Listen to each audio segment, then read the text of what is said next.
Hello, everybody. I'm Althea Huesties-Wolf. I'm helping Colleen with the CAP presentations, and I'm going to talk to you about some lessons from Hanford from the NRDA perspective. What's NRDA? NRDA is Natural Resources Damage Assessment. Also, I'm the Hanford Policy Analyst for the Department of Natural Resources First Foods Policy Program. So we're going to cover what is NRDA, CTUIR Hanford NRDA team, Hanford Natural Resources Trustee Council, which I will refer to as the trustees or the trustee council, CTUIR NRDA guiding documents, navigating NRDA, the new Coyote Story, and if you have questions, you can send them through Colleen, and she'll forward them to me. So NRDA is the process federal agencies like NOAA, DOI, and EPA use to study the effects of oil spills or hazardous releases on fish, wildlife, surrounding habitats, and the public use of those resources. It was established under CERCLA. CERCLA stands for Comprehensive Environmental Response, Compensation, and Liability Act. It came into law in 1980, and it's basically where NRDA cases are established. Scientists and trustees work together to identify the extent of natural resources damages, specify the type and amount of restoration required. There are 3 steps. Once NRDA is established, trustees are established, and together they work on preliminary assessment. And so for us in our preliminary assessment, we established a injury assessment plan, and that injury assessment plan included a project execution plan, and that's what we're working from right now. The last remaining step for the 3 steps is restoration implementation, and we're not there yet. That's a picture of Hanford and its single shell tank farm. So this is a map of Hanford taken from the CLUP. It stands for Comprehensive Land Use Plan, Environmental Impact Statement. It's basically showing you how they plan to use the land, and it's through the NEPA process they have to do this. They want to consolidate waste management operations to the Central Plateau. So as you can see, the red and black area, that's 200 area, also known as the Central Plateau. So they've basically tried to bring everything from the outskirts into the Central Plateau. The green area is U.S. Fish and Wildlife. Some people know that southern area where Rattlesnake Mountain is as ALE, stands for Arid Lands Unit. And this is a really well-labeled map, and I have a map I'm going to show you later, but this gives you a better proximity of where everything's at.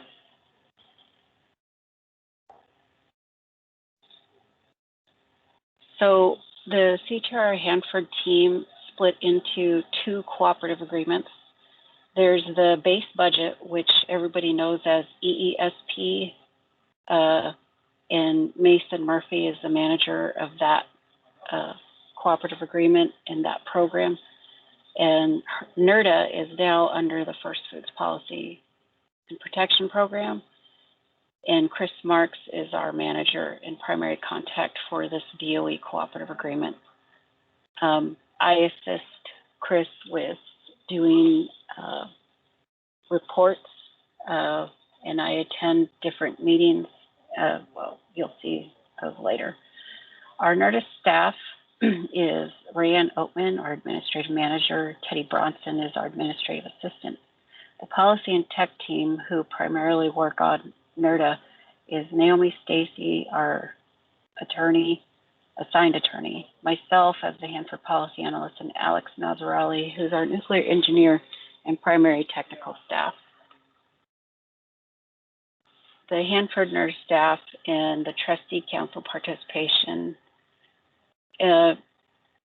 So when the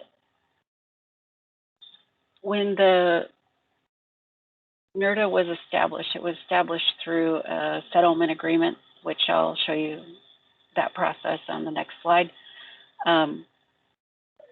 We became a trustee on the NRDA.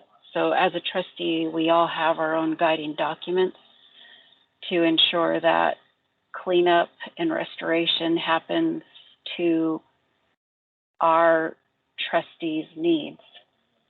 And we have multiple processes we go through, and it is dependent on funding. And sometimes, should we come into a disagreement on, say, a plan or a work group conclusion, or we disagree on a resolution through the trustee council, the issue is elevated from our primary level, which is the trustee council, to our senior level, which in this case is Naomi Stacy. So Alex Nazarali is our primary and technical trustee member. I am the alternate, and he is training me to replace him on the trustee council.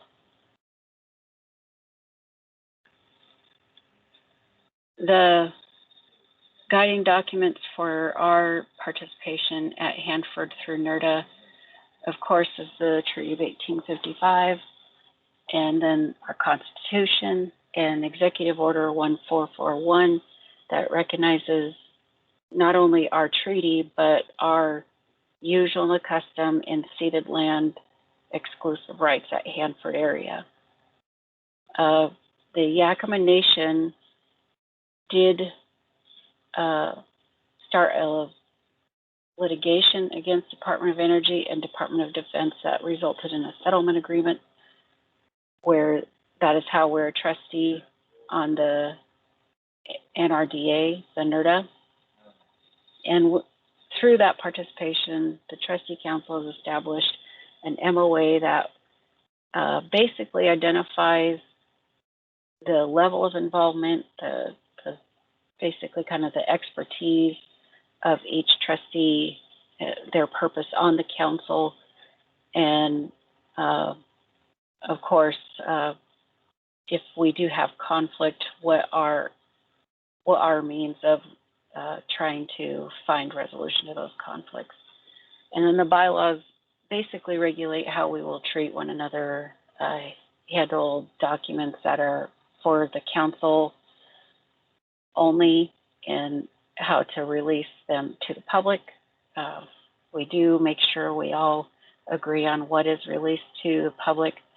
For example, the tribes, we would like to maintain confidentiality on certain areas of Hanford that might have some cultural resource sites on them. So all of that gets approved by the council before it's released to the public. As a trustee in the settlement, the CTUIR has some specific guides we follow, which is our Hanford policy, the DNR First Foods mission, and of course, the visions that are coming out of DNR so far. We have the River Vision and the Upland Vision. The photo on the right here is of the 100K area where sludge was removed away from the river to the Central Plateau.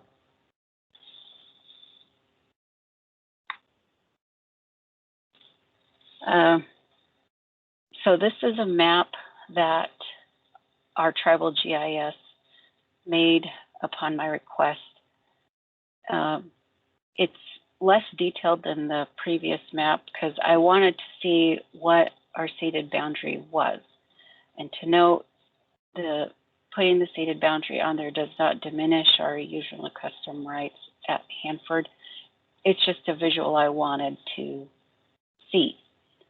So The 100 areas are where the reactors are, and they had cooling ponds and sludge dumps at these sites. Most, if not all of which was removed to the Central Plateau. Again, that's what NRDA is doing. We are going to make sure we have the appropriate monitoring and testing formulas and plans to make sure the toxins are removed away from those sites to the Central Plateau. Let me see, I gotta go through my notes here. Oops.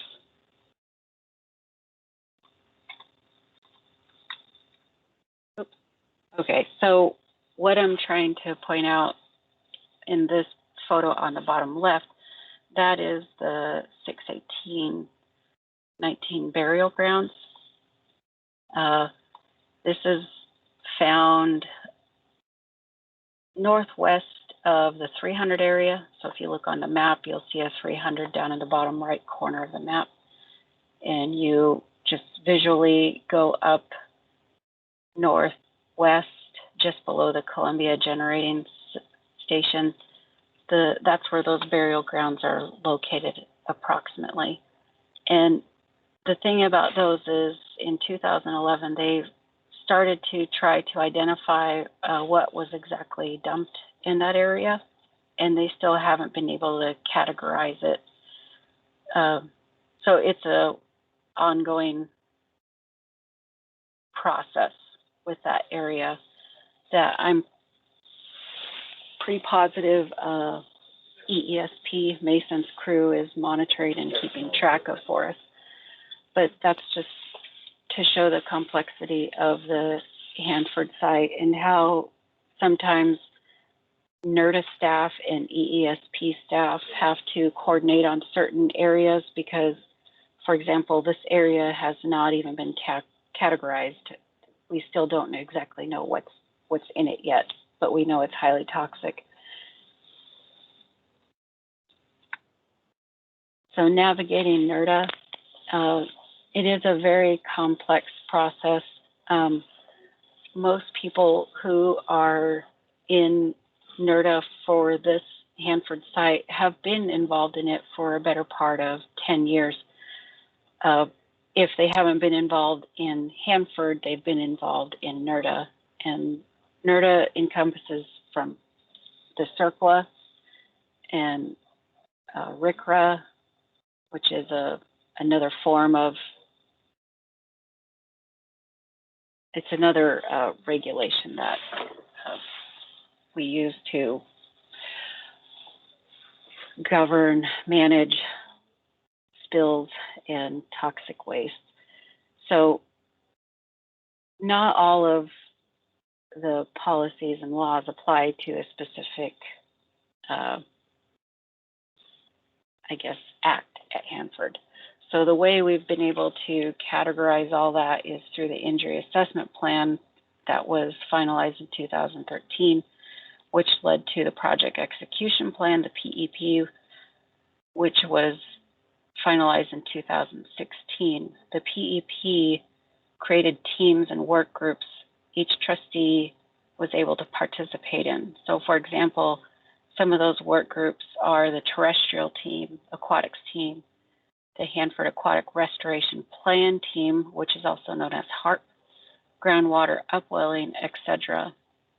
And so each one of those work groups and teams are referencing back to the injury assessment plan and the PEP and all the documents named under those tasks. So, for example, if we're trying to make sure we're managing a certain section of the river on the Hanford site appropriately, we try to find somewhere that has already been through some sort of management that's similar with a similar habitat and a similar ecosystem, basically. So we're doing a lot of comparing and contrasting, which involves reading scientific papers and focusing on peer-reviewed papers to make sure that the science has been worked out in those. And all of those go into our restoration planning. And those documents will be used as references during the restoration phase. And Alex and I divvy our time up between all of these work groups and these different teams. The tribal loss service scenario is nearly complete. It's very important because in CERCLA, you don't focus on the human risk, but because of our tribal status, we are able to incorporate the impact of exposure on humans by way of practicing our treaty rights.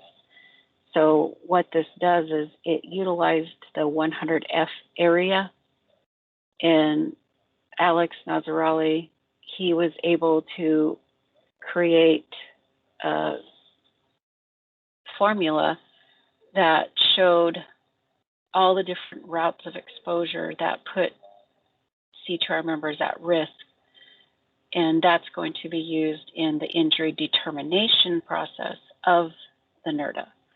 So the 100F is located at the very tip top of our ceded land border, which is the red and white striped area. And the 100F, all these areas that have wells, monitoring wells, and that's what he was able to use. And like I said, it's nearly complete.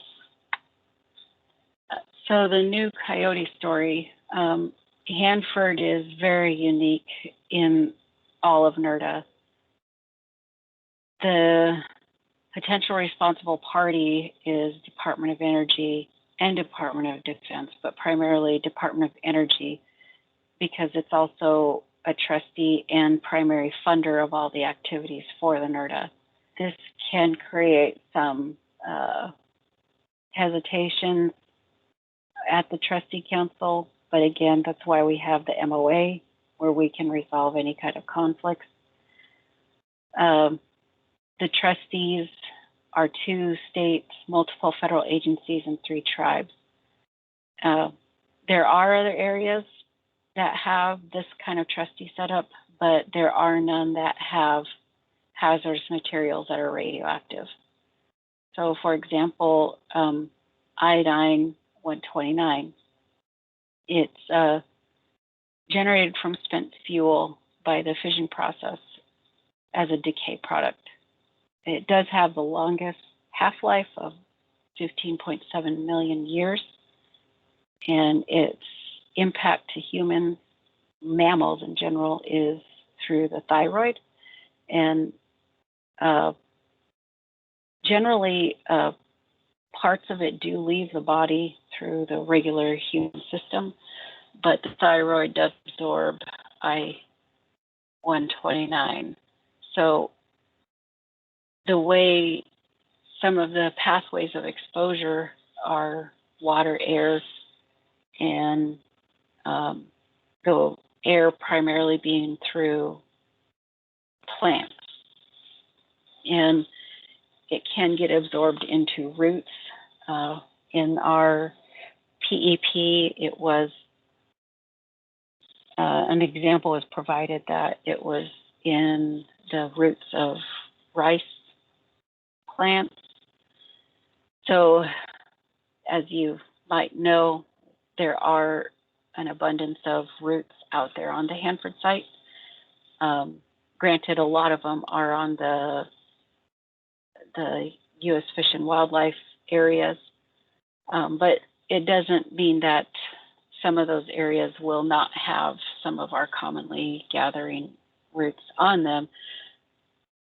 So how do we incorporate a new Coyote Story to basically warn future generations about the Hanford area? the picture, the vertical picture with the blue glow, that's of cesium and strontium capsules. As they decay, they do lose color and change color. And of course, there's our radioactive material warning signs.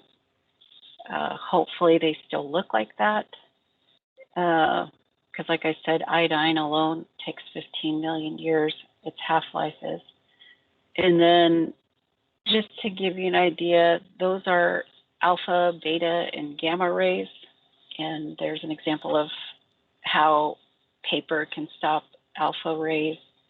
The bottom right corner is what I'm talking about, the picture there. So the alpha ray is the blue and red, and paper can stop an alpha ray. A beta ray can be stopped by aluminum, and a gamma ray can still get through lead. So it's not just about how long these are going to be around, but also as they break down, so do they change. They morph into a different element. And following that life of a particular element, it may go from gamma to beta, or even if it's mixed with a certain element, a beta can go into a gamma, depending on what it is exposed to, what element it's exposed to.